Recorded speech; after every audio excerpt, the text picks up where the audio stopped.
We were robbed.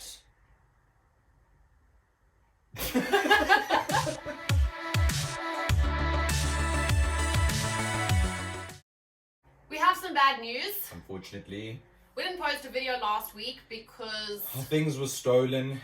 on our way back from Mozambique, We were robbed. it was not a pleasant experience. So as funny as that intro sounded, we were actually pretty gutted by the idea. We're better now.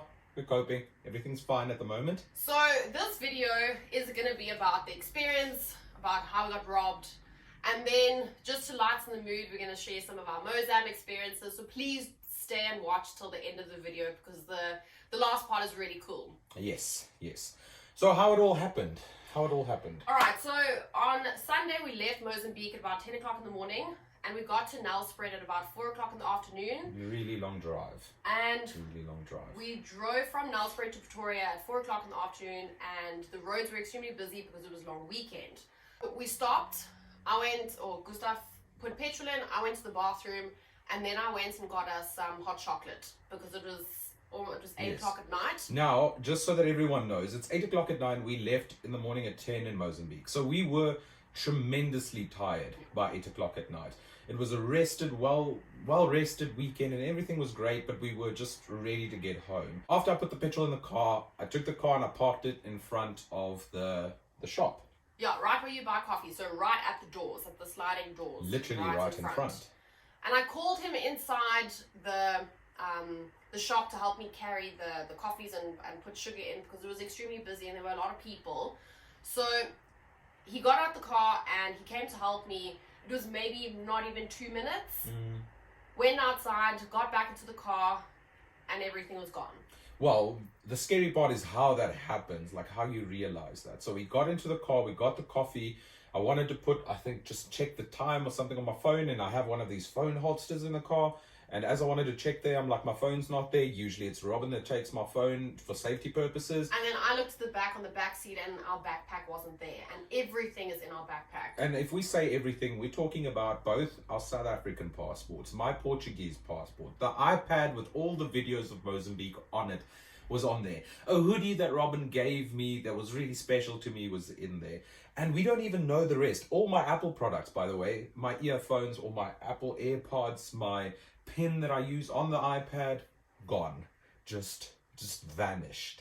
So Gustav was extremely flustered, extremely upset naturally because all your things have been stolen and you just get this sinking feeling in your body and you're like, what do I do now? So luckily with iPhone, they have trackers. So you can go and track your phone if it's lost. So I used Robin's phone. I typed in my password and my login details onto iCloud, and then I searched for the phone. And you guys would not believe how quickly that phone was moving. We were at a petrol station just outside Middelburg, and I was feeling extremely unsafe. So we decided to phone the police and ask them if they could assist us. Robin's being gracious here. I had the stupid idea after we found them on the tracker to follow it and just to drive after it and see if I can get all our stuff back. And Robin had to quietly suggest to me that I'm being a bit silly. Very irresponsible because there are so many things can go wrong. They could have had guns, they could have kidnapped us, they could have taken a car. Put Robin in danger, No. all of that stuff. So we decided to phone the police, ask them if they could help us track the guys, and they were like, yes. So we drove to the Middelburg police station. Luckily, they didn't take my wallet. So this is just something to note in and the I story. had my phone and my purse on me, so they didn't take that either. Yes. So we get to the police station. Unfortunately, you have to fill out paperwork before they allow you to go and look for the phone. Yeah, you have to open a case. I thought that it's going to be like CIA, like they're just going to help you and you're just off and you're going to be helped immediately. No, you have a bunch of paperwork. It was at least a half an hour's worth of paperwork. And then we tracked them on the phone, going to Witbank with the phone and the backpack and everything. Then the Middelburg police said that we are outside of their jurisdiction, and that means that we have to go to the Witbank police station again. Luckily, they came back to Middelburg. So they went to Witbank. As we tracked them on the phone. Came back to Middelburg and they were like, okay, we can help you. Let's go. So Gustav and I jump in the car with 3 detectives. And big guys. Badass detectives. Yeah. Super cool. They're literally driving 180 In an undercover car as well. That's Yeah. something I didn't know that the police do. It's an undercover car. It looks dodgy because you just have these big black oaks with guns, and they don't have police uniforms on, anything like that. But it was the safest place to be honest, right after that happened. It felt like such a movie moment where it's just everything's racing. They hit the sirens. It was really cool. Anyway. And everyone has to stop at a four-way crossing because they hit the sirens, and then the police lights are flashing, and we're just driving over the red robots. It felt pretty badass. And they were like squishing us because we were all clammed together in a car, me and Robin just searching on cell phones. They were very helpful. The one guy gave me his phone as well, so I logged in on his phone. It was really, really helpful cops. We get to these 3 petrol stations and it says we're extremely close by. So eventually the detectives decide to get outside of the car and start knocking on people's car windows and telling them to get out so that they can search the cars. Eventually, it looks as though on the tracker that we were extremely close to the guys, and Gustav tells me to play a sound. Now, the sound is extremely loud, and it tells you this is where your phone is. Yes, but the only problem is with the locator that you can use to locate the phone, you can't get to exactly where the phone is. It's about a 10-meter estimation.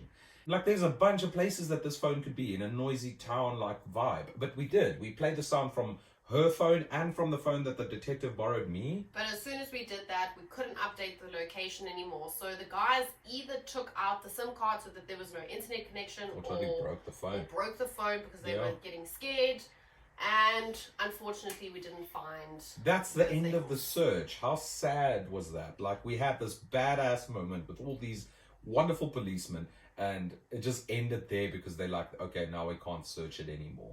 We had to get in the car and we had to go home. We got home at about 2 o'clock in the morning on Monday. We were completely exhausted. Yeah. And then we had to start Monday off by going and blocking everything and blacklisting everything. So if the phone or the iPad is sold, then they cannot access anything on the phone. They can't put it on. They can't access any of the information. Which is really important because everyone now lately saves all their information on their phones. And we had to sort out their insurance. They unfortunately refused to pay out because it was stolen in a car. Yeah, it's a bunch of little technicalities. But the one thing I also want to tell everyone is that on Monday morning, we were going to go to work and then sort everything out that afternoon. But because of the fact that happened and how it happened, you don't think that you would, but in a situation like that, you struggle to sleep and you wake up scared, and all kinds of weird things come across you when you experience something like that. Yeah, we both had nightmares. So we went to bed early Monday morning. We both had nightmares. We both couldn't sleep properly. We were very uneasy. We were very restless. I think the whole experience just was a little bit traumatizing. And the idea that someone watched us, because that had to have happened. Someone had to have physically watched us to know that for those 2 minutes that I went in to put sugar in coffee, put the cups on and walk out, that they could grab what they could have grabbed. That scared the shit out of me. So that's our sad little story. Unfortunately. But on a bright note, Mozambique. Yeah, Mozambique was great. It was totally amazing. It was absolutely beautiful. We had such a wonderful experience. Unfortunately, it was just a little bit too short, but we really enjoyed it. Luckily, Robin has some footage that she saved on her phone.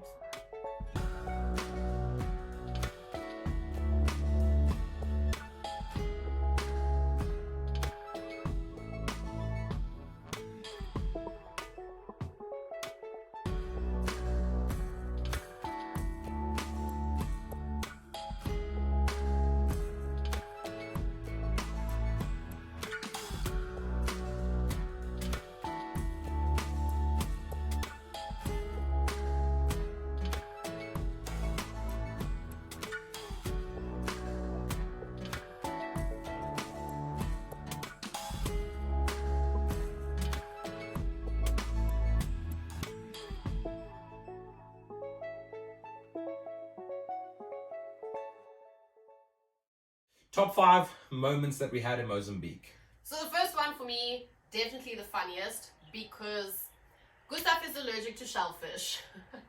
So on Friday night we had prawns and I absolutely devoured them because they were so delicious. They were massive.